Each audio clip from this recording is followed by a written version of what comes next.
উত্তম আচরণের থেকে বেশি নেকি অন্য কোথাও নাই। আমরা যারা উত্তম আচরণ করতে জানি না, আমরা মানুষের সাথে যারা ভালো ব্যবহার করি না, তাদেরকে এই কথাটা জেনে রাখা দরকার। নবীজি সাল্লাল্লাহু আলাইহি ওয়াসাল্লাম সব সময় মানুষের সাথে ভালো ব্যবহার করেছেন। আপনি নামাজ পড়েছেন, রোজা রাখছেন, হজ করেছেন, যাকাত দিয়েছেন, সব কিছু ঠিক আছে, কিন্তু আপনার একটা বিষয় যদি খারাপ থাকে, মানুষের সাথে যদি খারাপ ব্যবহার করেন, আপনার চরিত্র যদি ভালো না থাকে, উত্তম আখলাক যদি আপনি না দেখাতে পারেন, মানুষের সাথে ভালো ব্যবহার করতে না পারেন, তাহলে কিন্তু এই নামাজ, রোজা, হজ, যাকাত আপনাকে জান্নাত পর্যন্ত পৌঁছাবে না।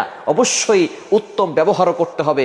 আপনি যদি আপনার কথার দ্বারা মানুষকে কষ্ট দেন, আপনার কাজের দ্বারা মানুষকে কষ্ট দেন, তাহলে মনে রাখবেন নামাজের সেজদায় গিয়ে কিন্তু আপনি আল্লাহকে পাবেন না। কেননা মানুষের মনে কষ্ট দিলে আল্লাহ সেটা সহ্য করে না, যতক্ষণ পর্যন্ত ওই মানুষ আপনাকে ক্ষমা না করবে। এজন্য অবশ্যই মানুষের সাথে ভালো ব্যবহার করার চেষ্টা করবেন। কিয়ামতের ময়দানে সবচেয়ে বেশি ভারী হবে আপনার, যত বেশি সুন্দর ব্যবহার করবেন তত বেশি আপনার মিজানের পাল্লা ভারী হয়ে যাবে। এজন্য এই আমলটা বেশি বেশি করে করা দরকার। মানুষের সাথে সুন্দর ব্যবহার করবেন, ইবাদত করার পাশাপাশি এই ব্যবহার